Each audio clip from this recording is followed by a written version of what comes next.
இப்போ என்ன உடைய விடாமல் இது பண்ணுறதுக்கு. பிறகுதான் எனக்கு டாக்டர் உதிஷ்டன் ஒரு விஷயம் ராஜதந்திரத்தை கற்றுக்கொள்ளண்டு டிப்ளமேட்டிக் ஸ்டடீஸை பற்றி படித்து கொண்டு வரைக்க நிறைய விஷயத்தை நான் விளங்கி கொண்டேன். அப்போ என்ன செய்யலாமண்டு அப்போ அதெல்லாம் கணக்க எனக்கு இதுதான் ஒரு விஷயமாகி நான் எடுத்துக்கொள்கிற இல்லை. எனக்கு எது தேவைன்றதுக்கு தக்க மாதிரி நகர்ந்து கொண்டே போகிறேன். மற்றது இப்போ நாளைக்கு இப்படி ஒரு விஷயத்தை நான் சொல்லிட்டேன், வெளிப்படையாக சொல்லிட்டேன்ன்றது விஷயம் இல்லை. நான் சிறுவர்களுக்கு கூட நான் ஒரு லீடர்ஷிப் இதை உருவாக்கணுன்றதுக்கான வேலைத்திட்டத்தை செய்து கொண்டிருக்கேன். அப்போ சிறுவர்களுக்கு எழுத்துக்கள் இப்போ ஏபிசிடியை கூட விரலுக்களால் எப்படி விரலால் எழுதுவதுன்ற ஒரு மாடலை கூட இப்போ இது பண்ணி கொண்டு போகிறேன். அப்போ அப்படியான கணக்க விஷயத்தை நான் எதிர்கால சந்ததிக்கு என்னென்ன செய்ய வேண்டுமென்ற விஷயத்தில் நிறைய யோசித்து கொண்டு போகிறதால இவைகள் இப்போ நான் எல்லா இதுகளுக்கும் நான் பதில் சொல்ல வேண்டும் என்ற விடையை நான் மறந்து விட்டேன். எல்லா இதையும் நாங்கள் கணக்கில் எடுக்க தேவையில்லை. அடுத்த சந்ததிக்கு நான் என்னத்தை விட்டு விட்டு போகின்றேன் என்றது மட்டும்தான் நான் எனக்கு இதில் இருக்கே ஒழிய இதை நான் நிறைய நாளாக நான் அடுத்த சந்ததிக்கு என்னத்தை விட்டு போவேன் என்ற கேள்விக்கு விடையை தேடிக்கொண்டு போனபடியா எனக்கு இங்கால இருந்த அவ்வளவு விஷயமும் நான் மறந்துட்டேன். இங்கால இப்படி ஒரு சம்பவம் நடந்துச்சு, இப்படி ஒரு ஆள் இருந்தார் என்ற ஒரு நினைப்பை கூட நான் இழந்து விட்டேன். ஏனென்றால் இதை மறந்து விடுவோம், அப்படியே விடுவோம் என்ற ஒரு இது இருக்குது. அப்போ இதில் எனக்கு அடுத்த பிறந்த மூவத்தில் வர்ற எனக்கு பாடி லாங்குவேஜ் கூட தெரியும். ஆனாலும் அதை கூட இதாக கற்றுக்கொண்டேன்.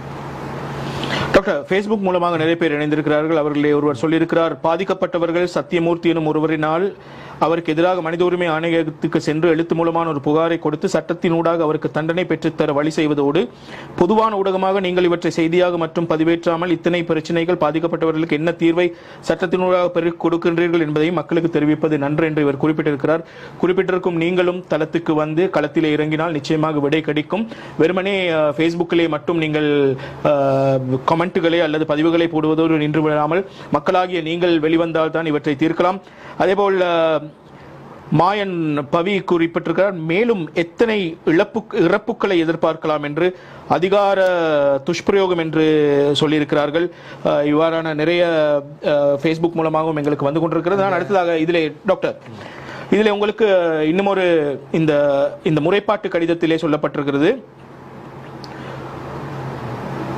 ஆகவே உங்களது கடமைக்கு பொருத்தமற்ற நடவடிக்கைகளில் ஈடுபடுவதனை தவிர்த்துக் கொள்ளுமாறும் உங்களது நோய் நிலைமை தொடர்பாக உடனடியாக தகுந்த சிகிச்சை பெற்றுக் கொள்ளுமாறும் அறிய தருகின்றேன். என்ன நோய் நிலைமை? இது கட்டமைக்கப்பட்ட ஒரு வடிவம் என்னென்றால், முதலில் ஃபைலை கெடுக்கிறது, பிறகு அவர்களுடைய ஃபைலை கெடுத்த பிறகு அவர்களுடைய இமேஜை கெடுக்கிறது, பிறகு அப்படியே சட்டத்துக்குள்ளால மேக்சிமம் சட்டத்தினூடாக வதைக்கிறது. அப்படியே தொடர்ந்து கொண்டு இதே இந்த ஒரு அதே சக்கரங்கள் தான் சுத்தி கொண்டிருக்கிறது. இதிலே நோய் நிலைமை, உங்களுடைய நோய் நிலைமைக்கு சரியான தீர்வு காணுங்கள் என்று சொல்லியிருக்கிறார் உங்களுடைய பணிப்பாளர். என்ன நோய் நிலைமை அது? அது தொடர்பாக ஹியூமன் ரைட்ஸில் கொண்டு இப்போ முதல் கேட்ட கேள்வியில் ஹியூமன் ரைட்ஸுக்கு போடுங்கோண்டா ஹியூமன் ரைட்ஸுக்கு நாங்கள் பிறகு வருவோம் டாக்டர். நான் கேட்கறது அந்த நோய் நிலைமையை, என்ன நோய் நிலைமையை சுட்டிக்காட்டி, உங்களுக்கு டயபெட்டிக் நீரிழிவு இருக்கா, உயர் ரத்த அழுத்தம் இருக்கா, அப்படி இல்லைன்னா உங்களுக்கு வேறு விதமான பிரச்சனைகள் இருக்கா, என்ன நோய் நிலைமைக்கு இதில் தெளிவாக சொல்லியிருக்கிறாங்க. உங்களது நோய் நிலைமை தொடர்பாக உடனடியாக தகுந்த சிகிச்சை பெற்றுக் கொள்ளுமாறும் அறிய தருகிறேன் என்று அவர் சொல்லியிருக்கிறார். அதான் ஹியூமன் ரைட்ஸில் போட்ட இடத்துல தான் அவர் சொல்லியிருக்கிறார், கடும் மனநோயால் பாதிக்கப்பட்டிருக்காரு. யார்? அந்த காலத்தில் இருந்த பணிப்பாளர் சொல்லியிருக்கார். யார் மனநோயால் பாதிக்கப்பட்டிருக்கிறது? நான் கடும் மனநோயால் பாதிக்கப்பட்டிருக்கேன் என்றும் அவர் ஒரு நல்ல ஒரு பெரிய ஒரு கடிதம் ஒன்று கொடுத்திருக்கிறார். அப்போ அந்த ஹியூமன் ரைட்ஸில் நான் கொடுத்ததுக்கு ஹியூமன் ரைட்ஸ் என்ன செய்துச்சுன்னா அவருடைய கடிதத்தை எடுத்து எனக்கு தந்ததை மட்டும் செய்துட்டு அப்படியே அதோட அந்த இது முடிஞ்சிட்டுது.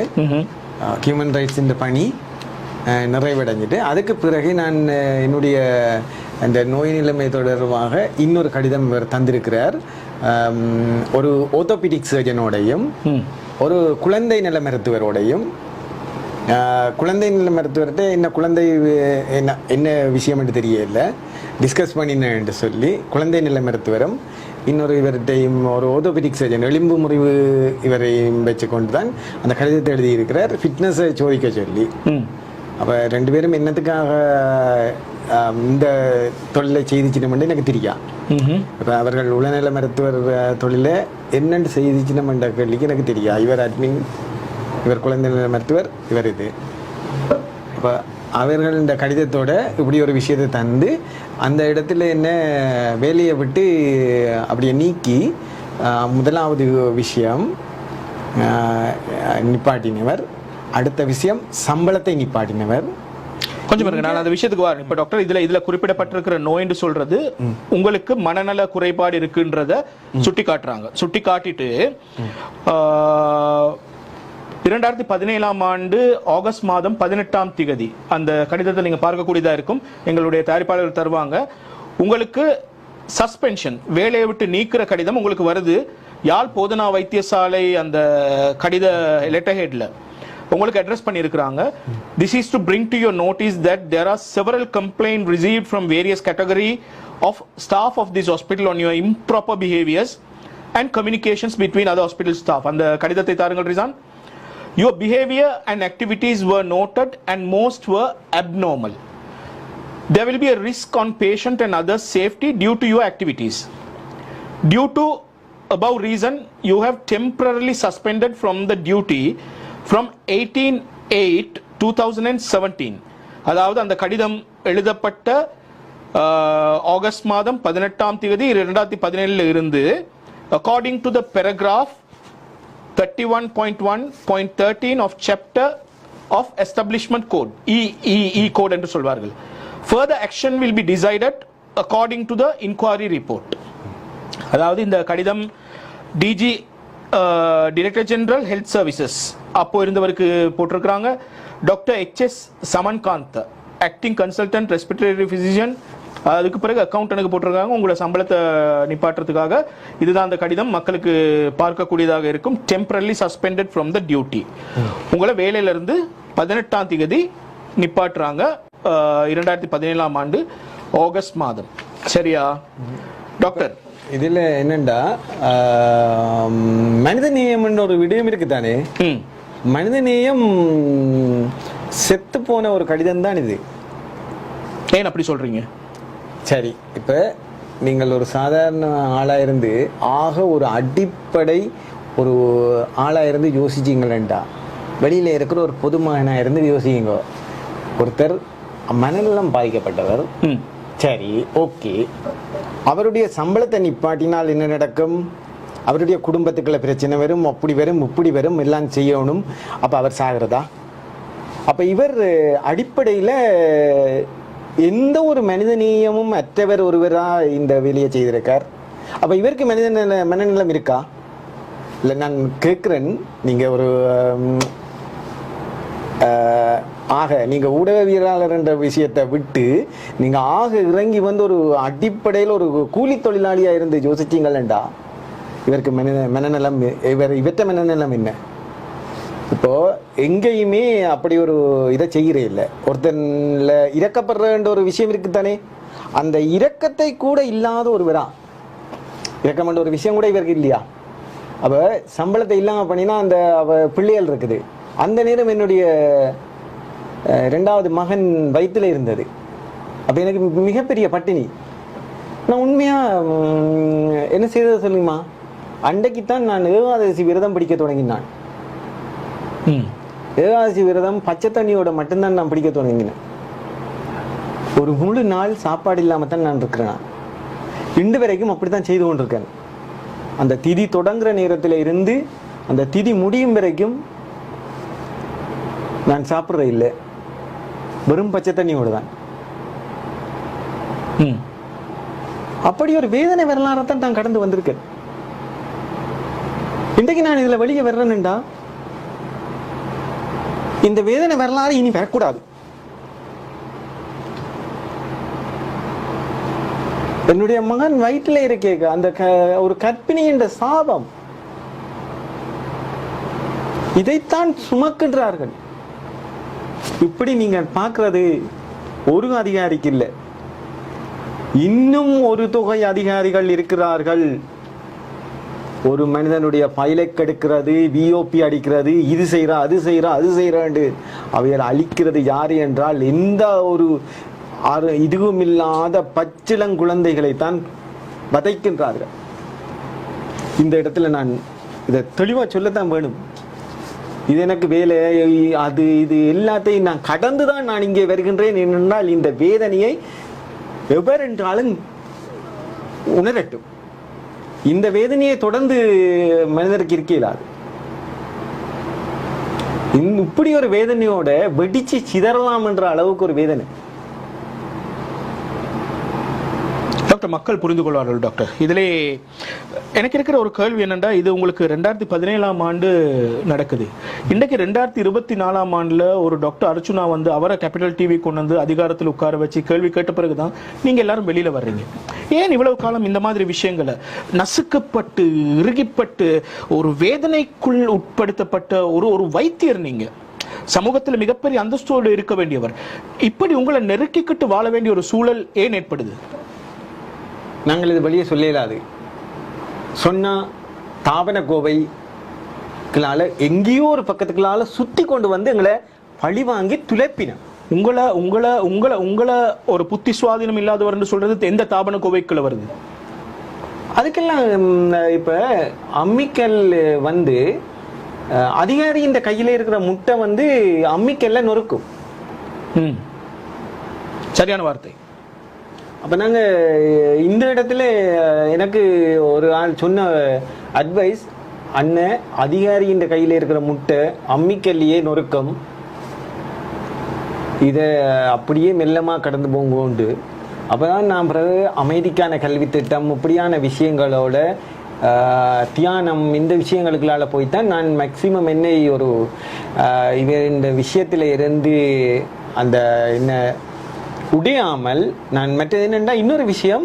இப்போ நாங்கள் ஒரு மரம் இருக்கிறது, அந்த மரம் வந்து கரியாம டாக்டர், நான் இந்த விஷயத்துக்கு 2017 ஆண்டுல இருந்து நீங்க இவ்வளவு பிரச்சனைக்கு உள்ளாகியும் நீங்கள் ஏன் யாழ் போதனா வைத்தியசாலையை விட்டு வந்து உங்களுக்காக ஒரு டிரான்ஸ்பர் இடமாற்றத்தை பெற்று ஏன் நீங்க செல்லாம இன்னும் அவருக்கு கீழே இருக்கிறதுக்கான காரணம் என்ன? அவரோட அவ்வளவு ஒட்டா உங்களுக்கு? அப்படி இல்லை, அவர் தான் அந்த 2020 21க்கு வர வேண்டிய ட்ரான்ஸ்ஃபரை 20 ஏதோ ஒரு சூழ்ச்சி மேற்தான் அது நடந்தது. அந்த இடத்துல கொண்டு அவற்றை இடத்துல வச்சவர். அப்போ அவற்றை இடத்துல கொண்டு வச்சிருக்கையும் எனக்கு அது பெரிய ஒரு விஷயமா யோசிக்க இல்லை.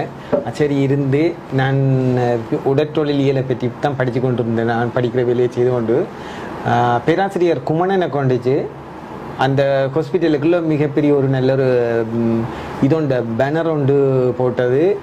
6 ஒருவரை ஓசைப்படாமலே தாக்கம் உயர் குருதியமுக்கம் என்ற ஒரு பேனர் உண்டு. அது என்ன நடந்ததுன்னா, இவற்றை கைகளால் போடுறதுக்கு இடையில அந்த இடையில அதிகாரம் மாறி டாக்டர் ஸ்ரீபவானந்தராஜாண்ட கைக்கு போயிருக்க நான் அந்த பேனரை பேராசிரியர் குமணன் அப்ரூவலோட போட்டது. என்னென்னா இந்த தியானம் யோகாசனம் இதுகள் இந்த பெருமதியை வெளியில் கொண்டு வரணுமென்றதுக்கான ஒரு வேலையை நான் ஆரம்பிச்சிட்டேன். அப்போ அந்த வேலையை என்னத்துக்குண்டா, இப்போ நான் முதலாவது இந்த வேலையை செய்து கொண்டு போயிருக்க இந்த கட்டமைப்பை எப்படி உடைப்பதென்றதுக்கான வேலையை தான் செய்து கொண்டிருந்தேன்.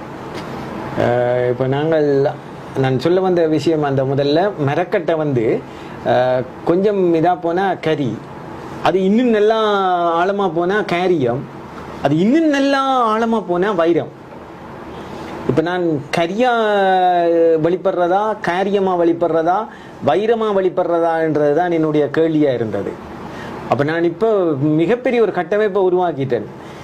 எனக்கு நான் இங்கே நிறைய எக்ஸ்பர்ட்டை வச்சு கொண்டு தான் ஸ்கூலுக்கு போய் கொண்டிருக்கிற வேலைக்கு முழுக்களுக்கும் செய்து கொண்டிருக்கேன். அங்கால எக்கனாமிக்கில் பெரிய ஒரு வேலை செய்து கொண்டிருக்கேன். அப்போ எல்லாத்துக்குள்ளையும் நான் எக்ஸ்பர்ட்டை உருவாக்கி வச்சு போட்டு எனக்கு பின்னால் ஒரு டீம் இல்லாமல் நான் இந்த இடத்துல இறங்க இல்லை. இந்த இடத்துல நான் இறங்குறதுக்கு எனக்கு பின்னால் நிறைய எக்ஸ்பர்ட்டை வச்சு கொண்டிருக்கிறேன். டாக்டர், நிறைய பேர் ஃபேஸ்புக் மூலமாக இணைந்திருக்கிறார்கள். சுந்தரமூர்த்தி சீனி தம்பி சொல்லியிருக்கிறார், அடக்கி வாசித்தது போதும் அன்பானவர்களை, விழித்தெழுங்கள். நாம் பட்ட கஷ்டங்களை எல்லாம் நம் காலத்தில் முற்றுப்புள்ளி வைத்து நம் எதிர்கால சந்ததியினர் தலைநிமிர்ந்து வாழ வழிவகுக்கும் சமுதாயத்தை உருவாக்க அனைவரும் ஒன்றுபட்டு ஒற்றுமையாக ஒரு நல்ல தேசத்தை கட்டியெழுப்ப முன்வருவதே காலத்தின் கட்டாயம். சிந்தியுங்கள், செயலாற்றுங்கள் என்று சொல்லியிருக்கிறார். அதே போன்று இன்னும் ஒருவர், இந்த கருத்தையும் நாங்கள் எடுத்துக்கொள்ள வேண்டும். ஆந்தனி பிள்ளை ஒரு கருத்தை சொல்லியிருக்கிறார். சத்தியமூர்த்தி ஆளுமையுள்ள பணிப்பாளர். யாழ் உயர் சாதியினரின் திட்டமிட்ட சதி. யாழ் உயர் சாதியினரின் திட்டமிட்ட சதி காலப்போக்கில் தெரிய வரும். அவருடைய கருத்தை அவர் பதிவு செய்திருக்கிறார். அதேபோல் நிரோன் செல்லக்குட்டி, மனநோய் பாதிக்கப்பட்ட வைத்தியர் என்றால் சம்பளம் நிப்பாட்டப்பட வேண்டிய அவசியம் என்ன என்று கேட்டிருக்கிறார். மன அழுத்தம் கொடுத்து ஏன் ஒருவருடைய வாழ்க்கையை அளிக்க மாஃபியா கும்பல் என்று சொல்லியிருக்கிறார். யோகலிங்கம் ஜீவகன் இப்படி ஒரு கருத்தை சொல்லியிருக்கிறார். இறக்கப்பட்டு மனநலம் பாதிக்கப்பட்ட ஒருவரை தொடர்ந்து வைத்தியராக பணிபுரிய அனுமதிக்கலாமா? இதற்கு நான் பதில் சொல்கிறேன்.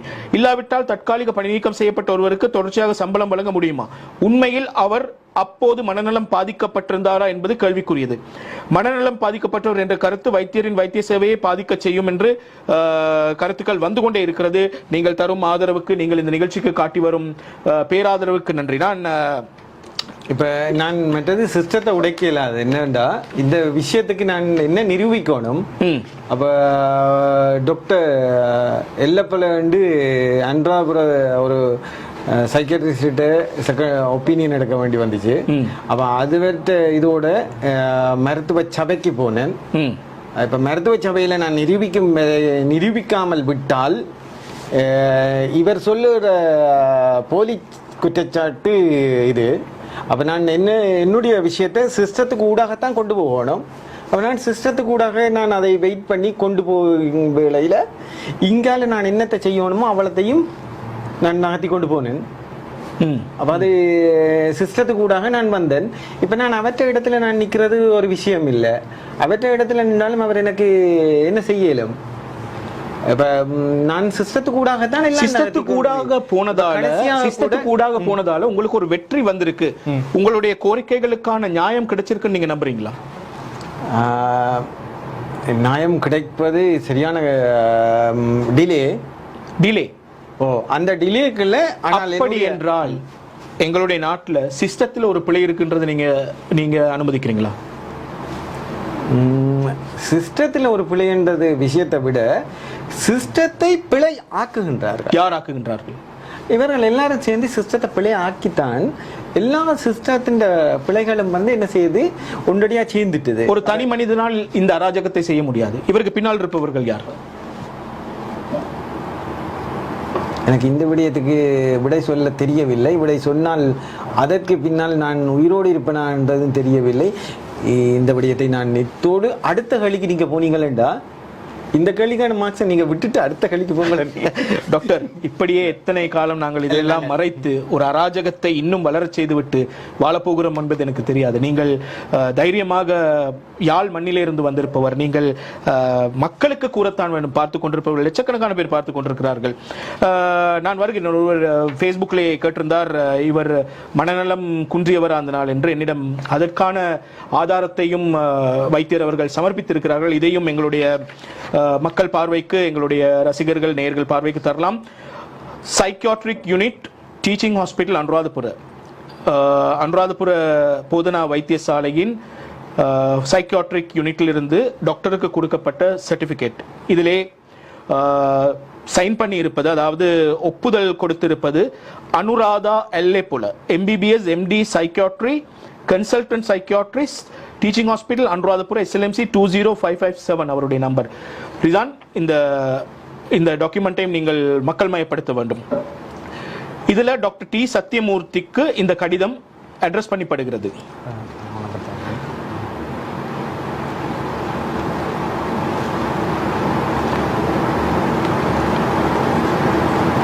இந்த கடிதம் டாக்டர் சத்தியமூர்த்திக்கு எழுதப்படுகிறது. I examined the above named doctor on his request on 1/11/2017 at the mental health clinic, teaching hospital Anuradhapura. There was no collateral history. அதாவது இவர் அந்த மனநல சோதனைக்கு 2017 ஆண்டு நவம்பர் மாதம் 1ஆம் தேதி உட்படுத்தப்படுகிறார். அதிலே அவருக்கு அந்த விதமான கொலாட்ரல் ஹிஸ்டரி எதுவும் கிடையாது என்றுதான் இவர்கள் சொல்கிறார்கள். அப்படிதான் டாக்டர்? இல்லை, அந்த வேறு ஆக்கள்கிட்ட இவருக்கு கேட்க இல்லையாண்டம். ஆனால் இவர்கிட்ட இருந்து கேட்கப்பட்ட விடயங்களுக்குள்ள இவர் ஒரு அந்த அன்சைட்டி இதுகளோட இருக்கிறார் என்றும் இவர்கிட்ட மேஜராக எந்த ஒரு வருத்தமும் இல்லை என்ற ஒரு விஷயத்தை அவர் மென்ஷன் பண்ணியிருக்கார். மக்களுக்கு இது மக்களுடைய பார்வைக்கு நாங்கள் கொடுப்போம். I could get history from him with difficulties in communication due to language barriers. I could not find features of a major psychiatric disorder. Currently with Dr. Naganathan, he is anxious and stressed due to issues at workplace. I recommend him to appear in a medical board to get a recommendation about his profession. அதாவது இவங்க சரியாக உங்களை மருத்துவ சபையிலே ஆஜராகுமாறு இவர் சொல்லியிருக்காரு. சொல்லுங்க டாக்டர், இந்த டாக்டர் அனுராதா இல்லப்பொலியினுடைய அந்த கடிதம் என்ன சொல்கிறது? அதான் அவர்கிட்ட இந்த விடயத்தை இந்த லாங்குவேஜ் பேரியர் ஒன்று இருக்கிறபடியாக கேட்டறிய முடியாமல் இருக்க வேண்டும். ஆனால் அவரால் அனுமானிக்கப்பட்ட இதை கொண்டு பார்க்க அவர்கிட்ட ஒரு கடும் நோய்க்குரிய ஆளண்ட இது இல்லை என்றதை அவர் குறிப்பிட்டிருக்கார். மேலும் இது தொடர்பாக மருத்துவ சபை கூடாக இதுக்கு ஒரு முற்றுப்புள்ளி வைக்க சொல்லி இந்த விடயத்துக்கு மனநலம் என்ற ஒரு ஆயுதத்துக்கு முற்றுப்புள்ளி வைக்கிறதுக்கான ஒரு இதைத்தான் அதில் செய்திருக்குது. அப்ப இந்த ஆயுதத்தை நிறைய பேர் பாவிக்கிறது தங்கள் இப்ப ஒரு சில அதிகாரிகளோ யாரோ இவையலும் இப்ப ஒரு எக்ஸ்ட்ரா மேரிட்டல் அஃபேர்ஸை வச்சிருக்கிறவியல் கூட தங்களுடைய மனைவியை டக்கண்டு இதாக்கிடுவினா. அது மாதிரி தான் இதுவும் ஒரு பொறிமுறை. இப்போ இவியலோட பிரச்சனை படுறவரை உடனே இதாக்கி விடுறது சுகம். மற்றது அந்த இடத்துல நாங்கள் இவியலுக்கு எக்ஸ்ட்ராவாக இவியலோட கத்தி கொண்டு இதுகள் செய்து கொண்டு இருந்தால் என்ன நடக்குமெண்டா இன்னும் அவியல்ட இதே ஆதாரத்தை கூட்டுற மாதிரி வரும். அப்ப நாங்க இதுல பேசாம உங்களோட காலத்துல டாக்டர் நீங்க சிஸ்டம் படி நீங்க போராட போறீங்க. இந்த காலத்துல நீங்க தெரிஞ்சு உங்களோட காலத்துல இவரால பாதிக்கப்பட்டு வெளியில போனவங்க நிறைய பேர் இருக்கிறாங்களா? அந்த ஜிஎம்ஓ இந்த இதுல 2 பேர் இந்த இது கிடக்கு. அது அது அது என்ன நடந்தது அந்த விஷயம்? ஜிஎம்ஓ இதுபடி இருக்கிற நேரம் டாக்டர் நிமலன் என்று அல்லது S doctor Nimalan consultant radiologist as question doctor Sathyamoorthy என்று இருக்கிறது. அதேபோல் நீங்கள் உங்களுடைய பேர் குறிப்பிடப்பட்டிருக்கிறது. இதில் குறிப்பிடப்பட்டிருக்கும் இன்னொரு விஷயம், release of COVID-19 infected dead bodies directly to houses. இந்த மாதிரி இதுகள் இந்த டாக்டர் நிமலனுக்கு நடந்தது என்ன? இல்லை, அதில் என்னென்று எனக்கு வடிவாக தெரியாது. ஆனால் அவள் பாதிக்கப்பட்டார்ன்றது மட்டும்தான் எனக்கு தெரியும்.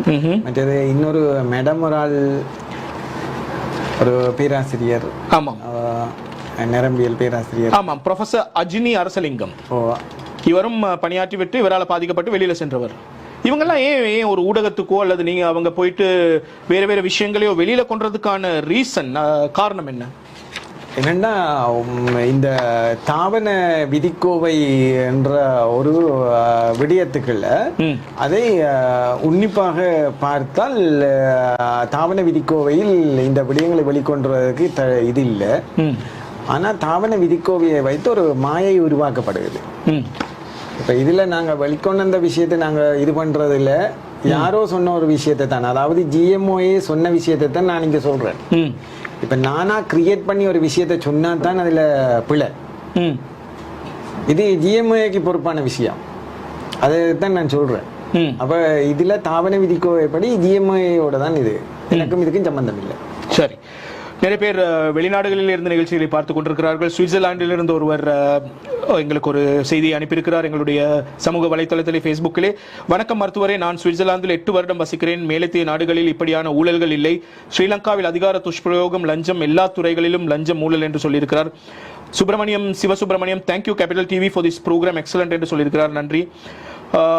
ராஜி ராமலிங்கம், டாக்டர் சத்யமூர்த்தி, நீங்கள் இன்னும் உயிருடன் தான் இருக்கின்றீர்களா? மனநலம் பாதித்த டாக்டர் நீங்கள் தான் என்று சொல்லுகிறார். சத்குணலிங்கம் ராசா, வணக்கம். எமது சமூகத்திற்கு தற்காலத்திற்கு ஏற்ற நல்ல விடயத்தினை எடுத்திருக்கும் கேபிட்டல் டிவிக்கு மனமார்ந்த வாழ்த்துக்கள்.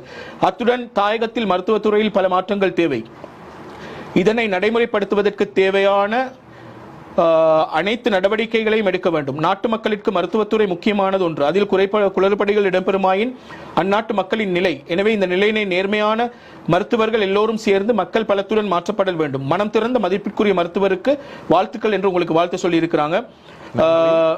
எல்லோரும் பயந்து இருந்தவ. இப்ப அர்ச்சுனா டாக்டரால் எல்லோரும் துணிந்து வாரார்கள் என்று சொல்லியிருக்கிறார். அதாவது இன்னும் நிறைய பேர் என்ன வெள்ளைக்காரன் இங்கே வீட்டுக்குள்ள நிறைய பேர் நிறைய விஷயங்களை சொல்லிட்டு இருக்கிறாங்க. ரொம்ப நன்றி. எனது வினா இக்னோர்ட் என்ற என்ன உங்களோட வினாவை நாங்கள் எடுத்திருந்தோம். இழிவு சிஸ்டம் என்கிறார். மை கொஸ்டின் இக்னோர்ட் என்று யோகராஜா முரளிதரன். உங்களுடைய கேள்விகளை அனுப்புங்கள், நாங்கள் நிச்சயமாக கேட்கலாம். இந்த விடயம், இந்த ப்ரொஃபசர் அஜினி அரசலிங்கம், இதுவும் இதிலே ஒரு குற்றச்சாட்டாக கூறப்பட்டிருக்கிறது. இவர் ஒரு பேராசிரியர், நரம்பியல் துறையிலே மிக முக்கியமான ஒரு வைத்தியராக இருந்தவர். இவர் doctor S Mathivanan, president GMO branch யூனியனுக்கு ஒரு கடிதம் எழுதுகிறார். அந்த கடிதத்தை நாங்கள் பார்க்கக்கூடியதாக இருக்கும். 2021 ஆண்டு 11ஆம் மாதம் 9ஆம் தேதி I received an updated letter signed. இவரும் டாக்டர் சத்தியமூர்த்தியால் பாதிக்கப்பட்டு யாழ் போதனா வைத்தியசாலையில் இருந்து வெளியேற்றப்பட்டவர். இப்பொழுது வெளிநாட்டில் இருக்கிறார். அப்படியா? தெரியவில்லை. நல்ல பதில் டாக்டர். சரி, டாக்டர் நாகநாதனுடைய விடயத்துக்கு வந்தால், டாக்டர் நாகநாதன் அந்த டாக்டர் அனுராதா போல சொன்னது போல் மருத்துவ சபைக்கு, மெடிக்கல் போர்டுக்கு உங்களுடைய மனநல பாதிப்பு இல்லை என்பதை உறுதிப்படுத்துவதற்காக செல்கிறீர்கள். அந்த ரிப்போர்ட்டை நான் சொல்கிறேன். அதற்கு முன்னர் அப்படி பெருசா பிரச்சனை இல்லை. சொல்லுங்க டாக்டர். அதான் பிரச்சனை இல்லைன்றதான் நாங்க மக்களுக்கு சொல்ல போறோம். நாங்க உண்மையா நீங்க தந்த விஷயங்கள்ல இதிலே இணைக்கப்பட்டிருக்கிறது. சுகாதார போஷணை மற்றும் சுதேச வைத்திய அமைச்சின் லெட்டரிலே அவர்களுடைய கடித இதிலே அவருடைய மெடிக்கல் போர்டு உடைய ரிப்போர்ட், அவருடைய அறிக்கை சமர்ப்பிக்கப்பட்டிருக்கிறது.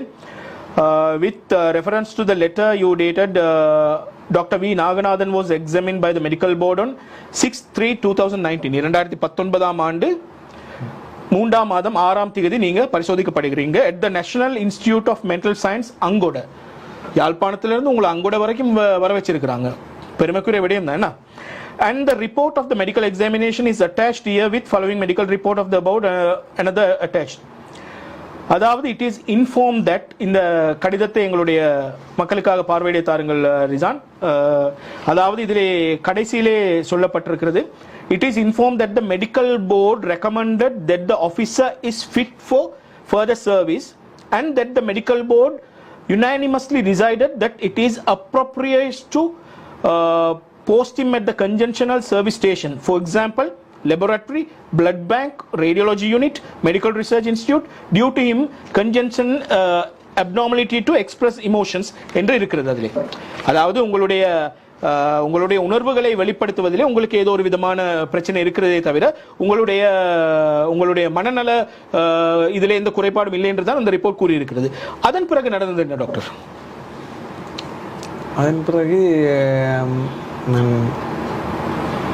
யாழ்ப்பாணத்தில் தெளிப்பலையில் வேலை செய்தேன். நான் இவர்கிட்ட இதில் பெண் நோயியல் பிரிவில் அதில் வேலை செய்துட்டு பிறகுதான் எனக்கு ட்ரான்ஸ்ஃபர் வந்தது 2021. அந்த ட்ரான்ஸ்ஃபரை எடுத்துக்கொண்டு இங்கே யாழ்ப்பாணம் பெற வேண்டியிருந்தது. அப்போ அதில் நிறைய ஒரு நல்ல கசப்பான ஒரு அனுபவம் தான் கிடைச்சது. ஏன்னா நான் வந்தால் அந்த எல்லா இடத்துலையும் அவையில் ஏற்க மாட்டினம் என்ற ஒரு அளவில் இருந்தது. அப்போ டாக்டர் பவந்தன், நெஃப்ராலஜிஸ்ட், இப்போ அவர் உண்மையாக ஒரு நல்ல ஒரு வேலையை செய்தவர். அவர்கிட்ட தான் நான் வேலை செய்தேன். இப்போ அந்த இடத்துல அவர் மிகப்பெரிய ஒரு நல்ல விடயத்தை செய்திருக்கிறார். மருத்துவ மாஃபியாக்களுக்குள்ள இப்போ மருத்துவ மாஃபியான்றது இனிமேல் இருந்த ஒரு ட்ரெண்டில் நிற்கிற இடத்துல, ஆனால் கணக்க பேருக்கு தெரியாது கிட்னி மாஃபியா இருந்தது. அப்போ கிட்னி மாஃபியானா இப்போ இங்கேருந்து பேஷண்ட் வேறு இடத்துக்கு போகணும், கொழும்புக்கு போகணும். கொழும்பில் மொழி தெரியாது, ஒன்றும் தெரியாது. பாவம் அந்த பேஷண்ட் அரவாசியில் அந்த காசை வீணாக இழந்துடும். அப்படியெல்லாம் நிலைமையில் என்ன நடக்குமெண்டா, அந்த சர்ஜரி செய்கிறதுக்கு முதல் அவையில் அந்த சர்ஜரிக்கு போகிற இடத்துலையே அந்த கிட்னி டோனர் என்ன செய்வார், காசை வாங்கி கொண்டு நைஸாக அந்த பாத்ரூமுக்கு போயிட்டு வரணுன்றே ஓடிடுவாங்க. அப்படி ஒரு சரியான வேதனையான விஷயம். அதுவும் லட்சக்கணக்கு கோடிக்கணக்கு அந்த காசு லட்சக்கணக்கில் புழங்குற ஒரு பெரிய ஒரு ஏமாத்து விஷயத்தில் உண்மையில் அவர் செய்த ஒரு நல்ல ஒரு பெரிய ஒரு நன்மை. யாழ்ப்பாணத்தில் அந்த டிரான்ஸ்பிளான்ட் யூனிட்டை கொண்டுறதுக்கு அவர் மிகப்பெரிய அளவில் பாடுபட்டு இப்போ உண்மையில் இந்த கிட்னி மாஃபியான்ற விஷயத்தில் யாழ்ப்பாணத்தில் உண்மையாக இந்த அரச மருத்துவர் சங்கத்தின் இப்போ இருக்க பிரசிடெண்டாக இருக்கிறவர் தான் டாக்டர் மதிவாணன். அவர் வஸ்குல இதோட தொடர்புபட்டவர். அப்போ அவரும் மற்றது இங்கே இன்னொரு பேராசிரியர் இருக்கிறார் அமெரிக்காவில், தவச்சேந்தன் என்று. அவர் டிரான்ஸ்பிளான்ட் சர்ஜன். அப்போ அவர் அங்கேருந்து இங்கே செய்துட்டு போகிறார் அமெரிக்காவிலேருந்து. அதே நேரம் எல்லா கருவிகள் கூட அங்கே இருந்து கொண்டுறார். இது தமிழினத்துக்கு கிடைச்ச மிகப்பெரிய ஒரு வரப்பிரசாதம். அப்போ அந்த யூனிட்டுகளை நாம் வேலை செய்ய அந்த யூனிட்டில் இவர் இந்த விஷயத்தை செய்திருக்கிறார். அதே நேரம் அந்த டாக்டர் பவந்தன் இங்கே மல்லாவி ஹாஸ்பிட்டலில், மல்லாவி கிட்னி சம்பந்தமான விஷயத்தில் ஒரு எண்டமிக் ஏரியா, அந்த இதான ஒரு அதிகமா அந்த நோயாளர்கள் பாதிக்கப்பட்ட இடம். அப்ப ஆனா அங்க டயாலிசிஸும் இல்ல. மற்றது அங்க 9 கிலோமீட்டர் இருக்காங்கல்ல, மாங்குளத்துல இல்ல, ஒன்றுல புதுக்குடியிருப்புக்கு போகணும், முல்லைத்தீவுக்கு போகணும், இல்ல கிளிநொச்சிக்கு போகணும்.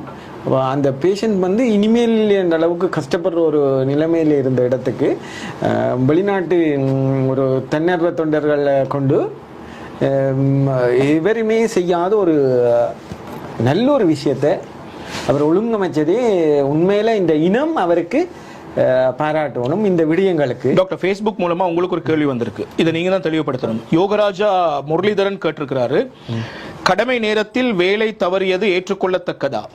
இவர் முதல் தண்டிக்கப்பட்டது கடமை தவறியமை என்று யோகராஜா முரளிதரன் கேட்டிருக்கிறார்கள். டாக்டர் இதுக்கு நீங்க தான் பதில் சொல்லணும். 4 மணிக்கு பிறகு கடமை நேரம் இல்லை, அது இது அதை தெளிவுபடுத்துங்க. நீங்க மக்களுக்கு தெளிவுபடுத்த வேண்டிய ஒரு சூழ்நிலையில் நீங்க இருக்கிறீங்க டாக்டர். இப்போ நான் கடமை நேரம் இல்லாதபடியே தான் அதுக்கு பிறகு நான் ஷர்ட்டை கலட்டி போட்டு டிஷர்ட்டோட வந்தேன் நான். அப்போ அதில் இருந்து நான் 8 மணி வரைக்கும் அந்த ஹாஸ்பிட்டலுக்குள்ள தான் நின்றேன் நான். எனக்கு அந்த பேஷண்ட்டை கடைசியாக ஏற்றி அனுப்பும் வரைக்கும் என்னுடைய கடமை நேரம் அப்படி இவற்று கேட்ட கேள்விப்படி கடமை நேரம் 4 மணியோட முடிஞ்சது. அதுக்கு பிறகும் என்னது 2 மணித்தியாலும் என்னுடைய எக்ஸ்ட்ரா டியூட்டியை விட 2 மணித்தியாலும் செய்திருக்கேன். ஆகவே அவர் அந்த அவருடைய அறிவு கட்டிய அளவில் அவர் கேட்டிருக்கிறார். இல்ல உங்களுடைய இந்த கடிதத்திலையும் உங்களுடைய கடமை தவறல் பற்றி ஒன்றும் குறிப்பிடவில்லை. உங்களுடைய கடமை நேரத்தில் நீங்க வேறு விஷயங்கள் செய்யறதா தான் சொல்லியிருந்தது. என்னுடைய கடமையிலேயோ என்னுடைய செயற்பாட்டிலேயோ எங்கேயும் தவறில்லை. ஏனென்றால் இந்த பிரச்சனை இதா போக எனக்கு ஒரு நல்ல சந்தோஷம் என்னென்னா, நான் சுகாதார அமைச்சில் எனக்கென்று ஒரு நல்ல ஒரு முத்திரையை பதித்திருக்கிறார்கள். ஒரு எமர்ஜென்சி பேஷண்ட்டை நான் ட்ரீட் பண்ண இடத்துல தான் ஒரு மிகப்பெரிய எமர்ஜென்சி, ஒரு இளம் ஆள், அவர் ஒரு 24 வயதுக்கு உட்பட்ட ஒரு ஆள் தான் வந்தது அந்த பேஷண்ட். அப்போ அது பெரிய ஒரு எமர்ஜென்சி. அதை இங்கே இருந்து பேராசிரியர் கந்தகலைட்ட தான் அனுப்பினது. அப்போ அவ்வளோ விஷயம், அது ஒரு பெரிய ஒரு எனக்கு ஒரு கிடைச்ச மிகப்பெரிய ஒரு நல்ல ஒரு முத்திரை, அட்மார்க் முத்திரை. அப்போ அதில் எனக்கு கடமையை பற்றி கதைக்கிறதுக்கு இங்கால இந்த கதை அந்த கதை, அப்போ அந்த சில்லறை கதைகள் எல்லாத்துக்கும் விடை சொல்கிற விஷயமே அதுதான். இது நீங்கள் டாக்டர் போதிக்க சமரசேகர ஆட்டிய நீரை கேட்கலாம். பட் அதே நேரம் இப்போ கடைசியாக டாக்டர் போதிக்க சமரசேகரா அவர் அவர் ஒவ்வொரு என்னுடைய பர்த்டேக்கு கூட கோல் எடுத்து கதைக்கிற ஒரு ஆள். ஏன்னா அந்த அளவுக்கு நான் அவர்கிட்ட மனதில் இடம் பிடிச்ச விஷயம். யோகராஜா முரளிதரன், உங்களுடைய கேள்விக்கு பதில் கிடைச்சிருக்கும் நம்புறேன். நிறைய பேர் ஃபேஸ்புக்கில் எங்களுக்கு கேள்விகளும் கருத்துக்களையும் சொல்லிட்டு இருக்கிறாங்க. வணக்கம் அண்ணா, நான் பிரான்ஸ் ஸ்ரீலங்காவில் சில டாக்டர் செய்கிற பிள்ளையால் அப்பாவி மக்கள் தான் பாவம், அர்ச்சனா டாக்டரை நீதி கிடைக்கணும் மக்களுக்கும் அப்படின்னு சொல்லியிருக்கிறாங்க. அதே போல வைத்திய லிவிங்ஸ்டன் துஷ்யந்தி செந்தூரன் ஒரு கருத்து அனுப்பியிருக்கிறாங்க. வைத்தியர் சத்தியமூர்த்தி மானமுள்ளவராக இருந்தால் நடந்த அநீதிகளை எல்லாம் பொறுப்பெடுத்து தனது பதவியை ராஜினாமா செய்துவிட்டு வீட்டுக்கு போக வேண்டும் என்று சொல்லியிருக்கிறாங்க. திருச்சபேசன் வெய்நாயகம் மருத்துவர் கருத்துக்களை முன்வைப்பதற்கு தயங்குகிறார். அவ்வளவு தூரம் ஊழல்வாதிகளின் தாக்கம் செல்வாக்கு செலுத்துகிறதா? நம்பிக்கையுடன் யாரும் நடவடிக்கைகள் எடுக்க முடியாதுள்ளமையே உணரக்கூடியதாக உள்ளது. தற்போதுள்ள சட்டங்கள் தாபன விதிக்கோவை பலமுள்ளவர்களுக்கு உதவுகிறதா? மக்கள் பாவம் என்று குறிப்பிட்டிருக்கிறார். மிக முக்கியமான கருத்து.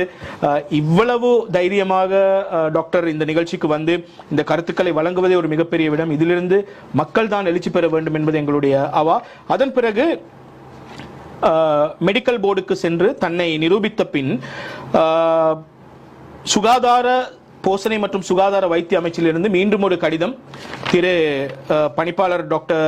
பணிப்பாளர் யாழ் போதனா வைத்தியசாலைக்கு அட்ரஸ் பண்ணப்பட்டு டாக்டர் அனில் ஜெயசிங்க அந்த நாட்களிலே இருந்த சுகாதார சேவைகள் பணிப்பாளரினால் ஒரு கடிதம் வழங்கப்படுகிறது.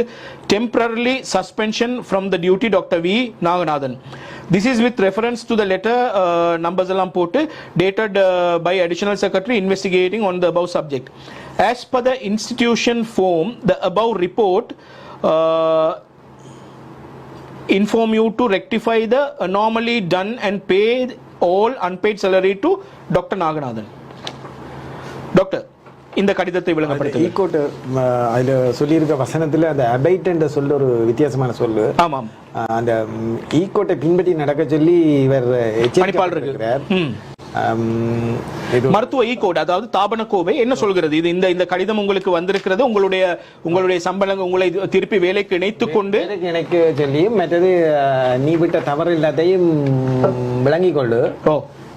கிட்டத்தட்ட சும்மா இப்படி லாங்குவேஜ்ல சொன்னா நீ விட்ட தவற நீயே விளங்கிக் கொள்ளு, எல்லா சம்பளத்தையும் கொடு, ஒழுங்கா ஈகோட்டின் படி நட என்ற மாதிரி தான் அந்த கடிதம் இருக்குது. இதுக்கு பிறகு என்ன நடந்ததுன்னு சொல்லுங்க. உங்களை இணைத்துக் கொண்டார்களா வேலையிலே? வேலையில எல்லாமே பிரச்சனை எல்லாமே அப்படியே வேலை போய்கொண்டு இருக்குது. ஆனா அந்த ஒவ்வொரு இடத்திலையும் ஒரு இன்டிரெக்டான ஒரு கூட்டஞ்சேரும். அப்ப அதுக்குள்ளால ஒரு இக்னோர் பண்ற விஷயங்கள் நடந்து கொண்டு போகும். அப்படியான இதுகளை நான் கண்டுகொள்ளணும் என்று நான் எதிர்பார்க்கிறேன் இல்லை. இதை விட நான் அங்கால சமூகத்துக்கு நான் செய்ய போற வேலை மிகப்பெரியது. இந்த சிஸ்டத்தை மாற்றுவதற்கு நான் பாலர் வகுப்பில் இருந்து அதுக்கு நாங்க பிறகு வரும். இதன் பிறகு இந்த கடிதத்துக்கு பிறகு உங்களுக்கு அங்க அதாவது உங்களுடைய பணிப்பாளர் உங்களை எப்படி நடத்தினார்? இந்த கடிதத்துக்கு பிறகு நான் பணிப்பாளரை அந்த பெருசாக கண்டு கழிச்சு அவரோட ஒன்று பிந்திய குட் மார்னிங் கூட நான் சொன்னதாக ஒரு நாளும் இல்லை. ஏன் அது உங்களுக்கு ஈகோவா அவருக்கு ஈகோவா? எனக்கு தெரியும். நான் டாக்டர் உங்களுக்கு இந்த பொது வெளியில கேட்கறது என்ன தப்பா நினைக்கணும். உங்களுக்கு எவ்வளவு சம்பளம்? எனக்கு ஓரளவு உங்களோட குடும்பத்தை கொண்டு போற மாதிரி உங்களுக்கு சம்பளம் வருது? இல்ல போதுமான சம்பளம் வருகிறது. மருத்துவ மாஃபியா பத்தி எல்லாம் கதைக்கிறோம். நீங்க உங்களை விட உங்களோட சேர்ந்து வேலை செய்யற மத்த டாக்டர் என்ன வாகனம் பாவிக்கிறீங்க டாக்டர்? ஒரு பேஷன் ப்ரோ மோட்டார் சைக்கிள் வச்சிருக்கேன். மோட்டார் சைக்கிள் எவ்வளவு காலமா மருத்துவத்துறையில இருக்கிறீங்க? 2010ஆம் ஆண்டுல இருந்து இருக்கிறீங்க. கிட்டத்தட்ட 13 வருடங்களா இருக்கிறீங்க. மத்த வைத்தியர்கள் என்னென்ன வாகனங்கள் வச்சிருக்கிறாங்க? இல்லை, நான் எக்கனமியை பற்றி படித்ததால தான் நான் கேட்கறது. உங்களோட வேலை செய்யற மற்ற வைத்தியர்கள் என்ன மாதிரி வாகனங்கள் வைத்திருக்கிறார்கள்? கார் வச்சிருக்கணும். அதுலயும் நல்ல கார் வச்சிருப்பினோம். ஆனால் அங்கால அதுக்கு ஒரு லோன் இருக்கும், அதுக்கு இன்னொரு லோன் இருக்கும், அதுக்கு இன்னொரு லோன் இருக்கும். உங்களுக்கு வேலைக்கு போற நேரம் கார்ல வரணும்ன்ற ஆசை இல்லையா? அப்படி நான் லோன்ல வரணும்னு நான் ஆசைப்பட இல்லை. அப்ப இந்த மருத்துவ மாஃபியாக்குள்ள வந்து இவங்களோட சேர்ந்து ஏதாவது ஒரு வேலை செஞ்சிருந்தா இன்றைக்கு நீங்களும் காசு வச்சிருக்கலாம், ஒரு நிறைய சொகுசான வாகனங்கள் வாங்கியிருக்கலாம், வீடு வாங்கியிருக்கலாம். ஏன் அதை நீங்க செய்யல டாக்டர்? என்னுடைய அம்மா அடியார் வைத்தியசாலையில் கேன்சர் பேஷண்டாக இருந்த நேரம் கேட்ட ஒரு விஷயம், இதே மாதிரி ஒரு ஹாஸ்பிட்டல் யாழ்ப்பாணத்தில் இல்லையேண்டு. அப்போ நான் அதுக்காக ஒரு 3 மாடி கட்டுறதுக்கான வேலையை செய்து அந்த ஹாஸ்பிட்டலை கட்டி கொண்டு போய்க்க தான் எனக்கு ஒரு யோசனை வந்துச்சு. நான் ஒரு ஸ்கேனர் மிஷினை வாங்கினா எல்லாருக்கும் ஸ்கேன் பண்ண வேண்டி தான் பெறப்போகுது. அந்த விஷயத்தையும் விளங்கி கொண்டு இன்னொரு பக்கத்தால நான் யோசிச்சு பார்த்தேன். எனக்கு சுகர் இதெல்லாம் தேடி பார்க்க தான் தெரிஞ்சிச்சு. ஆரோக்கியமான ஆட்களை உருவாக்கினால் எங்களுக்கு என்ன தேவையில்லை, ஹாஸ்பிட்டல் தேவையில்லைன்ற விஷயத்தை இது பண்ணி போட்டு தான் இப்போ பேராசிரியர் குமணனுக்களால் நான் இந்த யோகாசனம் தியானம் தொடர்பான விஷயத்தில் இருக்கிற உடற்தொழில்களை தொகுத்து கொண்டிருக்கிறேன். ஏன்னா அது கால ஓட்டத்தில் ஒரு 5-10 வருஷத்துக்கு பிறகு அதை இப்போ நான் அந்த கட்டமைப்பை பள்ளிக்கூடத்துக்கூடாக நான் நகர்த்தி விட்டேன். அப்போ அது ஒரு பக்கம் பள்ளிக்கூடத்துக்கூடாக இந்த பிசியோலஜி, அதாவது பிசியோலஜின்னா உடற்தொழிலியல், உடல் இயக்கவியல் பற்றி தான் நான் சொல்லி கொண்டு போறேன். ம். அப்போ அதில் அந்த இதில் ஒரு விஷயம் எண்டோஃபின் என்ற ஒரு விஷயத்தை கொண்டு போய் அது ஒரு நியூரோ டிரான்ஸ்மிட்டர், அது வந்து இந்த போதைப் பொருளுக்கு சமனான ஒரு விஷயம், இது எங்களுடைய உடலில் தொகுக்கப்படுகிறது. டாக்டர், நான் கேட்ட கேள்வி என்னண்டா, உங்களுக்கு கார் ஓடுறதுக்கான ஆசை இல்லையா? ஏன் இந்த மாஃபியாக்களுக்குள்ள நீங்களும் போய் சேர்ந்து இவங்களோட சேர்ந்து இந்த இவ்வளவு பிரச்சனை உங்களுக்கு வந்திருக்கக்கூடிய வாய்ப்பு இல்லை? நீங்களும் சொகுசா வாழ்க்கையில் இருந்திருக்கலாம். இந்த ஆப்ஷனை, இந்த தெரிவை நீங்க ஏன் எடுக்கலையா? உள்ளுணர்வு விடவில்லை. அதை சொல்லுங்க. நான் என்னன்னா, நான் அங்கால என்னுடைய சமூகத்தில் அங்கால படுற ஒரு பாட பார்த்து இப்ப சிறைச்சாலைகள்ல போய் இந்த விஷயத்தை நான் செய்து கொண்டிருக்கிறேன். அவர்களோட மீட எடுக்கிறதுக்காக தியானத்தினூடாக அந்த எண்டோபின் ஃபோம் பண்ணும். அப்ப அவைகள் வந்து இந்த போதையில இருந்து வெளியே வர்றதுக்கு அது ஒரு நல்ல ஒரு இதா இருக்கும். அப்ப அந்த விஷயத்தை நான் இது பண்ணி கொண்டு போறேன். அப்படி இவையெல்லாம் செய்து கொண்டு போறதால எனக்கு மிகப்பெரிய சந்தோஷம் இருக்குது. அப்போ எனக்கு காரில் நான் அனுபவிக்கிற சந்தோஷத்தை விட நீங்கள் இந்த பாட்டு ஒன்று இருக்கு, நான் முத்துக்குமார்ன்ற ஆனந்த ஜாலை மீட்டுகிறாள் பாட்டு இருக்கே, அந்த பாட்டை கேட்டீங்கன்னா அதிலே இருக்கிற சந்தோஷம் மாதிரி சந்தோஷம் கிடைக்காது. அப்போ அந்த பாடல் மாதிரி ஒரு இது இருக்குது. அப்போ நான் இந்த உங்களை வேலையில இணைத்துக் கொள்ற இந்த கடிதம் எத்தனையாம் ஆண்டு வருது? அது 2018 அந்த 19 உங்களுக்கு வருது, உங்களை இணைத்துக் கொள்றாங்க. அப்போ நீங்க நினைக்கிறீங்க என்னுடைய பிரச்சனைகள் எல்லாம் தீர்ந்து நான் திரும்ப வேலைக்கு போக போறேன், இப்படியான விஷயங்கள்லாம் நடக்க போகுதுன்னு. ஆனா திரும்ப 2023 ஆண்டு 2021 கடந்த வருடம் 10ஆம் மாதம் 10ஆம் தேதி உங்களுக்கு திரும்ப ஒரு கடிதம் வருது.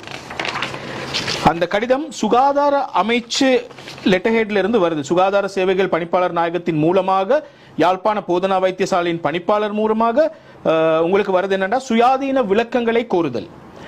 யாழ்ப்பாண போதனா வைத்தியசாலையின் பணிப்பாளரினால் சுகாதார சேவைகள் பணிப்பாளர் நாயகத்திடம் அனுப்பியுள்ள கடிதத்துடனான முறைப்பாடு தொடர்பில் மேற்கொள்ளப்பட்ட ஆரம்ப விசாரணைகளின் போது தாங்கள் கீழ்வரும் வண்ணம் கருமாற்றியுள்ளதாக நிரூபணம் ஆகியுள்ளது. நம்பர் 1, தாங்கள் யாழ்ப்பாண போதனா வைத்தியசாலையில் வைத்திய உத்தியோகத்தராக சேவையாற்றிய வண்ணம் இருக்கையில் போலியான குற்றச்சாட்டுக்களை முகநூல், Facebook சமூக வலைத்தளத்தினூடாக பகிர்வதன் மூலம் கோவிட் தடுப்பு நடவடிக்கைகளுக்கு கடுமையான தடங்கல்கள் ஏற்படும் விதத்திலும் வைத்தியசாலையின் நிர்வாகத்தினை மற்றும் சுகாதாரத்துறையினை விமர்சித்துள்ளதாகவும் மற்றும் தங்களால் முகநூலில் Facebookiல் பிரசுரிக்கப்பட்டிருந்த கீழ்வரும் ஸ்கிரீன்ஷாட்ஸ் மூலம், அதாவது கொரோனா விழிப்புணர்வுக்கு தாபனக்கோவையை வைத்து அதிகார தரப்பை முட்டாளாக்கிய பெருமை என மேற்கொண்டுள்ள பிரசுரிப்பின் மூலமும் மருதன மதம், கொரோனா மருதனார் மடம், கொரோனா கொத்தனிவரை தன்னை தவிர எந்த மருத்துவரும் ஊடகங்களில் வரக்கூடாது என்ற அன்பு மனம் என மேற்கொண்டுள்ள பிரசுரிப்பின் மூலம் மற்றுமோர் என்பதை இப்போது தான் உணர முடிகிறதாம் என மேற்கொண்டுள்ள பிரசுரிப்பின் மூலமும் சுகாதாரத்துறை மற்றும் வைத்தியசாலை நிர்வாகத்தினை விமர்சிப்பதன் மூலம் தவறொன்றினை புரிந்துள்ளீர்கள் என்று இது குறித்த காலையிலும் சுயாதீன விளக்கங்களை சமர்ப்பிக்குமாறு எஸ் ஜனக ஸ்ரீ சந்திரகுப்த செயலாளர் சுகாதார அமைச்சு மூலமாக உங்களுக்கு ஒரு கடிதம் வழங்கப்பட்டிருக்கிறது. இதனுடைய விளக்கம் என்ன டாக்டர்? அந்த செயலாளர் இப்பொழுது கடமையில் இருக்கின்றாரா என்ற கேள்வி எனக்கு தெரியவில்லை. செயலாளர் இருக்கிறாரோ இல்லையோ டாக்டர், உங்களுக்கு எதிராக இப்படியான ஒரு முறைப்பாடு வந்திருக்கிறது. இதுக்கு நீங்க Facebookல போட்ட பதிவு, நான் ஒரு வீடியோ ஒன்று செய்த கொரோனாவுடன் எதிர்நீச்சல் என்று, அந்த வீடியோ முழுக்க விழிப்புணர்வு வீடியோ தான். இது உங்களுடைய மருத்துவ தாபன கோவைக்கு உட்பட்டதா இந்த வீடியோ? அந்த வீடியோ 100% மருத்துவ தாவன விதி கோவைக்கு உட்பட்டது. மற்றது நான் செய்கிற விஷயங்களில் ஏற்கனவே அந்த இதில் பேராசிரியர் குமணனிட்டு இது எடுத்த விஷயங்களும் இருக்குது. இந்த யோகாசனம், தியானம், இந்த இதுகளை வச்சு கொண்டு செய்கிற விஷயங்கள் எல்லாத்துக்கும் நான் அவர்கிட்ட இருந்து கூடுதலான அளவுக்கு நான் ஆலோசனை எடுத்துக்கொள்கிறது. அப்போ அந்த விடயத்தை அவையில் இது இல்லை.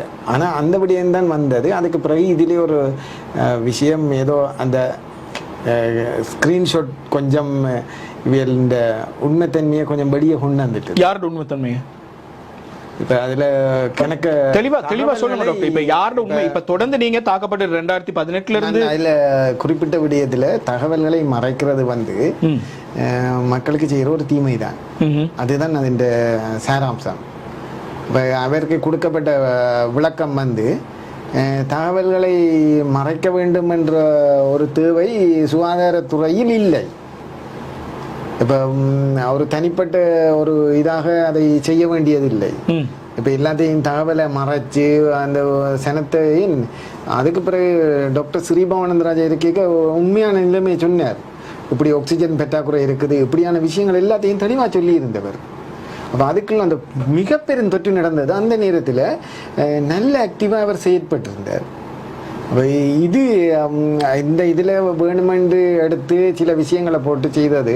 நான் இப்போ அந்த சுகாதார அமைச்சின் செயலாளரும் இப்போ கடமையில் இல்லை போல. அப்போ இது அவர்கள் நினைச்சு செய்கிற மாதிரி ஒரு விஷயம்தான். இதில் நான் இது பெரிய ஒரு இது எனக்கு ஆகவில்லை. இதுக்கு உங்களுடைய பதில் எப்படி இருந்தது? அது நான் உண்மைத்தன்மை என்பது சுகாதார துறையில் தேவை. அந்த உண்மைத்தன்மையை தாண்டி நான் எதையும் செய்யவில்லை என்றும், நான் விழிப்புணர்வுக்கான இதைத்தான் செய்திருந்தேன் என்றும், அந்த வீடியோ இதை முழுக்களும் மீளவும் பார்க்க சொல்லித்தான் நான் கொடுத்திருந்தேன். அதில் எதுவும் இதான தவறுகள் இருந்தால் அதற்கு தங்களுடைய நடவடிக்கையை எடுங்கள் என்று சொல்லியிருந்தீங்க. அதே போல 2017ஆம் ஆண்டு நாங்கள் நிறைய விடயங்களை இதெல்லாம் போய் மனித உரிமைகள் ஆணைக்குழுவுக்கு நாங்கள் சமர்ப்பிக்கலாம், முறைப்பாடு செய்யலாம் என்று சொல்லியிருந்தீர்கள். ஆனால் டாக்டர் நாகநாதன் அவர்கள் 2017ஆம் ஆண்டே மனித உரிமைகள் ஆணைக்குழுவுக்கு இதனை அவர் கொண்டு போய் சேர்த்திருக்கிறார். ஆனால் மனித உரிமைகள் ஆணைக்குழு இவருக்கு திரு கனகராஜ், ரீஜனல் கோஆர்டினேட்டர் மனித human rights commission of Sri Lanka Jaffna, அவர் இவருக்கு ட்ரூ காப்பி என்று திரு பணிப்பாளர் யாழ் போதனா வைத்தியசாலை அனுப்பிய ஒரு கடிதத்தை தான் திரும்ப அனுப்பியிருக்கிறார். இந்த கடிதத்திலே கூட மேற்படி முறைப்பாட்டாளர் கடுமையான மனநோயினால் பிடிக்கப்பட்டவர் இவர் தனது அப்படியான ஒரு விடயம் உங்களுக்கு பார்க்கக்கூடியதாக இருக்கின்றது. இவை அத்தனையுமே மனித உரிமைகள் நிறுவனம் கூட இதற்கு சரியான பதிலளிக்காமல் இருந்த ஒரு சந்தர்ப்பமாகத்தான் இதை கருதக்கூடியதாக இருக்கின்றது. இதிலே நாங்கள் ஒப்பமிட்டிருப்பவர் திரு டி கனகராஜ் அவர்களை இணைத்துக் கொள்ள முற்பட்ட போதும் அவருடைய தொலைபேசி எண் அழைப்பில் இல்லாததால் அவரை இணைத்துக் கொள்ள முடியவில்லை. இருந்தாலும் இப்படி தொடர்கிறது டாக்டர் நாகநாதன் அவர்களுக்கான அந்த இடிபாடு. நான் இப்பொழுது கேட்கிறேன் டாக்டர், இந்த இவ்வளவு குற்றச்சாட்டுக்களையும் நீங்க எதுவுமே உங்களுக்குள்ள இல்ல அப்படின்னு நினைக்கிறீங்க. உங்களுக்காக அந்த வைத்தியசாலை பணிப்பாளரினால் ஏற்படுத்தப்பட்ட அலிகேஷன்ஸ், அதாவது உண்மையற்ற குற்றச்சாட்டுகள் என்று தான் சொல்ல வாரீங்களா? அது அவர் கட்டமைத்து செய்கிறார். கட்டமைத்து ஏன் உங்களுக்கு மட்டும் செய்ய வேண்டும்? அது பற்றி எனக்கு தெரியவில்லை. ஏதோ ஒரு லாபம் இருக்கின்றது. என்ன லாபம் இருக்கிறது அதுதான் எனக்கு தெரியவில்லை. ஏதோ ஒரு லாபம் இருக்கின்றது. என்னுடைய நான் இப்படி ஒரு வேலையை செய்து கொண்டிருக்கின்றேன், இப்போ ஒரு விஷயத்தை வெளியே கொண்டுறேன்னு கூடுதலாக எனக்கு என்னில் இருந்த மிகப்பெரிய ஒரு கரல் என்னென்னா எல்லாருக்கும் நான் ஒரு இன்வெஸ்டிகேஷன் ஜேர்னலிஸ்ட் என்ற ஒரு விஷயம் ஏற்கனவே கணக்கு பேருக்கு தெரிஞ்சிருக்குது. அப்போ அதால் இவரால் ஆபத்து என்ற ஒரு விஷயத்தை இது பண்ணி இருக்கிறான். இப்போ நான் இவரால் ஆபத்து என்று சொல்லும் அளவுக்கு அங்கே என்ன நடக்கிறது? என்னென்ன நான் ரெக்கார்ட் பண்ணுவேனா இதான் தான் எதிர்பார்க்க. ஏதாவது ஒரு அசம்பாவிதம் அல்லது ஊழல் நடந்தால் தான் ரெக்கார்ட் பண்ண வேணும். இப்ப நீங்க உங்களை கண்டா பயம், ஆபத்து, ஒரு இன்வெஸ்டிகேட்டிவ் ஜேர்னலிஸ்ட பார்த்து பயப்படுற அளவுக்கு அங்க என்ன விதமான ஊழல், மோசடிகள், அசம்பாவிதங்கள் அந்த வைத்தியசாலையில் நடைபெறுது? இல்ல அப்படி ஒரு பிரமை ஒன்று இருக்குது. நான் அதை என்ன செய்யறேன்னு தெரியல. டாக்டர் பயப்படுறீங்களா டாக்டர்?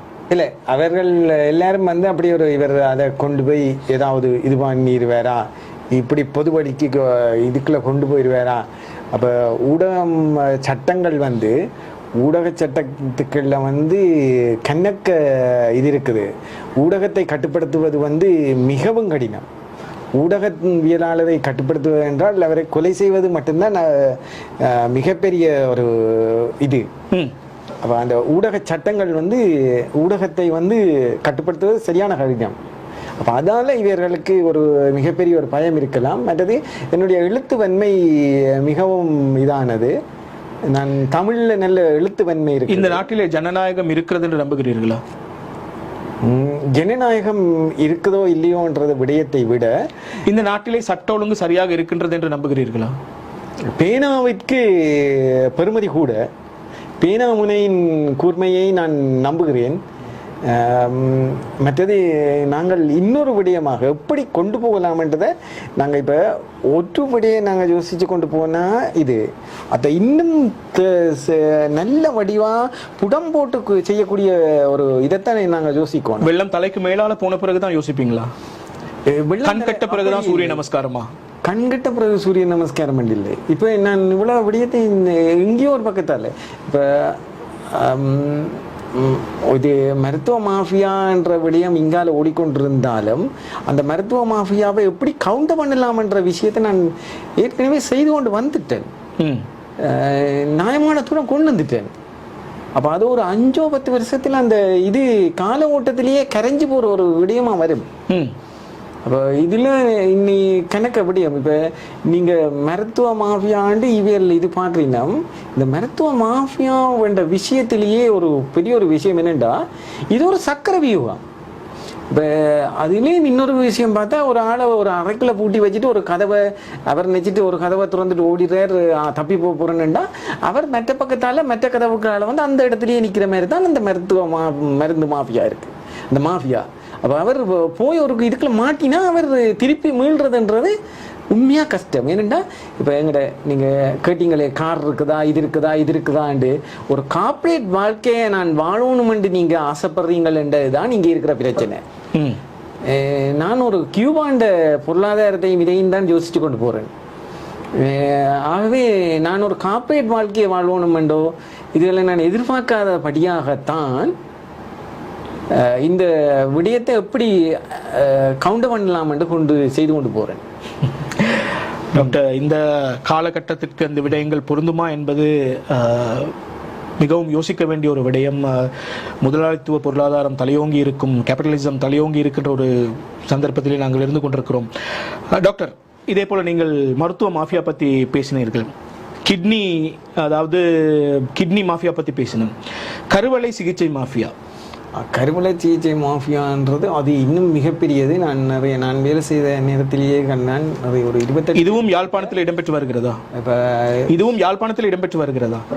அது இடம்பெற்று வருகிற அந்த அதில் கணக்கு பேர் வந்து சோதனை குழாய் கற்பம் முதலாவது பிள்ளை, பிறகு அடுத்த பிள்ளை நோமலாக பிறக்குது.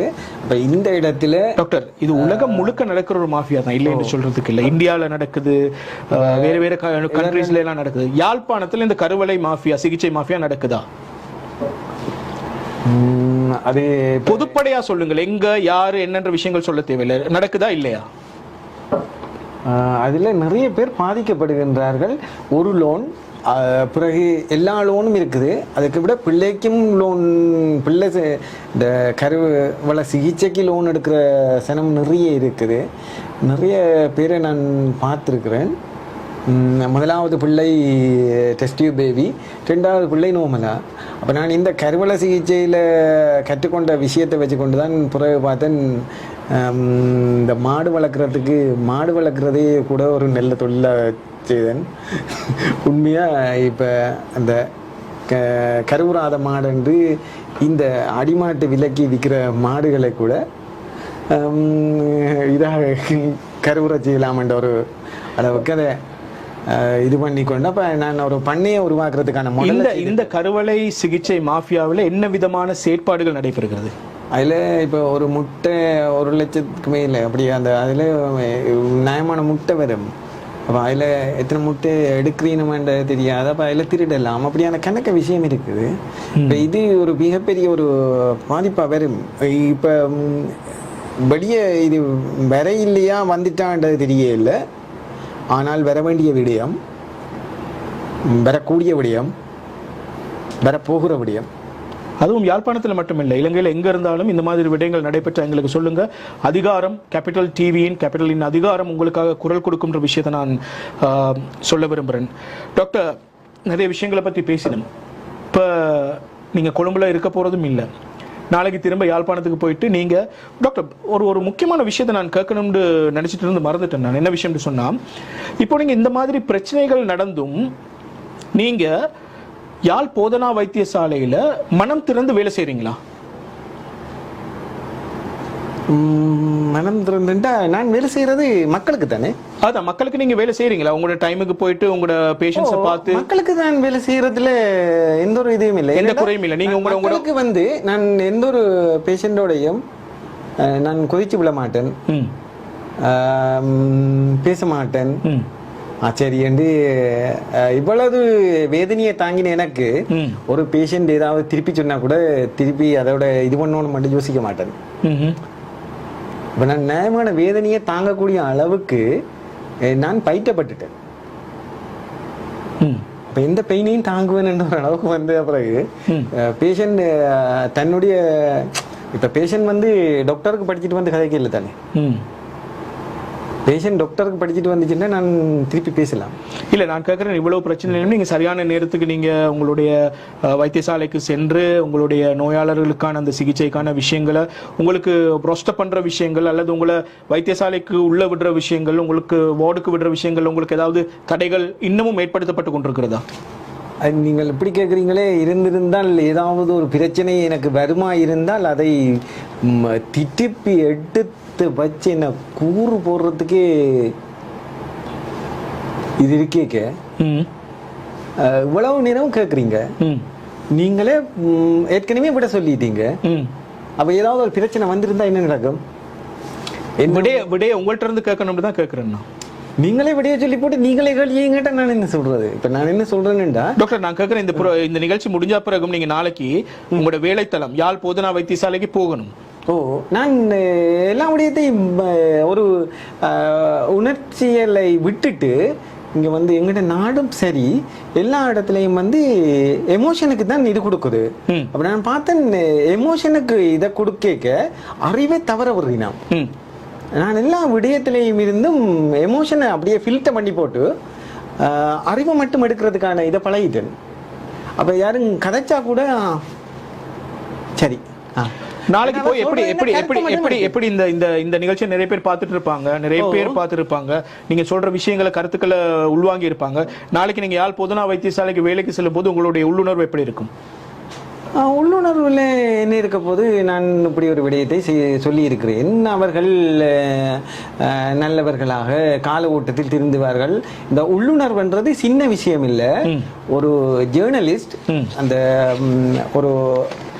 அந்த பிணந்தினி கழுவு கொண்டு ஒரு சின்ன பிள்ளையோட சாகரத்துக்கு அது இருக்குது. அந்த படத்தை எடுக்கிறார்.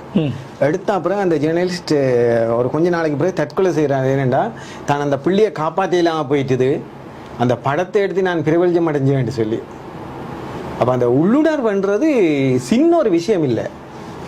இப்ப இந்த டாக்டர் வரதராஜன் அவருடைய தொழிலை விட்டு எல்லாத்தையும் விட்டு நாட்டை விட்டு அவ்வளவு தூரம் போக வச்சது உள்ளுணர்வு தான். அப்ப இவ்வளவு தூரமும் என்னை இங்க கொண்டு வந்ததும் உள்ளுணர்வு தான். இவ்வளவு காலமாக என்னை அமர்த்தி வச்சிருந்ததும் உள்ளுணர்வு தான். இன்றைக்கு உங்களை பேச தூண்டினதும் உள்ளுணர்வு தான். அப்ப அந்த உள்ளுணர்வு எனக்கு என்னுடைய சமூகத்துக்கு நான் எப்படியோ என்னுடைய சமூகம் என்றதை நான் 100% இது பண்றேன். நிச்சயமாக டாக்டருக்கு எங்களுடைய வாழ்த்துக்களை தெரிவிக்க வேண்டும். ஒரே ஒரு ஃபேஸ்புக்கிலே வந்திருக்கும் ஒரு கேள்விக்கு பதிலளித்து விட்டு நிகழ்ச்சியை நிறைவு செய்யலாம் என்று நினைக்கிறேன். தம்பி ஐயா ஜெயராசா ஒரு கேள்வி கேட்டிருக்கிறாரு. மை கொஸ்டின் டு இன்டர்வியூவர், அதாவது எனக்கு கேட்டிருக்கிறாரு, now frankly tell us with open heart, if you become sick, are you ready to get treatment from this doctor ன்னு கேட்டிருக்கிறாரு. நான் ஒரு மிக முக்கியமான விஷயத்தை இங்கே பதிவு செய்யணும். இந்த நிகழ்ச்சிக்கு வர்றதுக்கு முதல்ல எனக்கு இருக்கக்கூடிய ஒரு சின்ன ஒரு நரம்பியல் சம்பந்தமான பிரச்சனைக்கு என்னுடைய வாகனத்தில் வச்சிருந்த அந்த ரிப்போர்ட்டை டாக்டர்கிட்ட காட்டி ஒரு அட்வைஸ் எடுத்துட்டு தான் நான் இங்கே வந்து உட்கார்ந்துருக்கிறேன். எனவே இந்த கேள்விக்கான பதில் மிக தெளிவாக தம்பி ஐயா ஜெயராசாவுக்கு போய் சேர்ந்திருக்கும் என்று நம்புறேன். டாக்டர் அவர்களுக்கு இறைவன் மிகுந்த தன்னம்பிக்கையும் பலத்தையும் சமூகத்துக்காக போராடும் அந்த உணர்வையும் மென்மேலும் வளர்க்க வேண்டும் என்று கூறி யாழ்ப்பாணத்திலே இருந்து இந்த நிகழ்ச்சிக்காகவே இங்கே வந்த டாக்டர் வி நாகநாதன் அவர்களுக்கு எங்களுடைய முகாமைத்துவம் சார்பாகவும் எங்களுடைய நிகழ்ச்சி தயாரிப்பு குழு சார்பாகவும் என் சார்பாகவும் எங்களுடைய மிக்க நன்றிகளை தெரிவித்துக் கொள்கிறோம் டாக்டர். நன்றி டாக்டர். மீண்டும் அடுத்த வாரம் எங்களுடன் இணையுங்கள். இது சம்பந்தமாக பேசப்படும் விடயங்களில் தளங்களிலே யாராவது ஒரு விடயத்தை தெளிவுபடுத்த வேண்டும் என்று விரும்பினால் இந்த தளம் அதிகாரம் உங்களுக்கு காத்திருக்கிறது. எங்களுடைய தயாரிப்பு குழுவை தொடர்பு கொள்ளுங்கள். உங்களுக்காக நாங்கள் என்றென்றும் அந்த வாய்ப்பை வழங்க, உங்களது பக்க நியாயங்களை, கருத்துக்களை தெரிவிக்க வாய்ப்பு வழங்க காத்திருக்கிறோம். அதே போன்று நாடு தழுவிய ரீதியிலே உங்கள் பக்கத்தில் இருக்கக்கூடிய பிரச்சனைகளை எங்களுக்கு எழுதுங்கள், வாட்ஸ்அப் பண்ணுங்கள், இமெயில் பண்ணுங்கள். நிச்சயமாக அவைகளை பேசவும் நாங்கள் தயங்க மாட்டோம். அதிகாரம், த பவர், இது உங்கள் நிகழ்ச்சி. இன்றைய நிகழ்ச்சியில் இருந்தும் நானும் விடைபெறுகின்றேன். எங்களுடைய நிகழ்ச்சியில் தயாரிப்பு குழுவிலே ஈடுபட்ட ரிசான், மாஃபிர், அதே போல் ஷாதிர் அவரோடு, எங்களுடைய தொழில்நுட்ப தயாரிப்பாளர் கைசஸோடும், எங்களுடைய சுன்னாகம் பிரதான கட்டுப்பாட்டறையிலே இருந்து இயங்கிக் கொண்டிருப்பவர்களுக்கும், எங்களுடைய தொழில்நுட்பவியலாளர் ஹசிதவுக்கும் நன்றி கூறி இன்றைய நிகழ்ச்சியிலிருந்து விடைபெறுகின்றேன். மீண்டும் அடுத்த வாரம் இன்னும் ஒரு சூடான அதிகாரம் நிகழ்ச்சியிலே சந்திக்கும் வரை வணக்கம் கூறி விடைபெறும் நான் ஜியாவுல் ஹசன். நன்றி, வணக்கம்.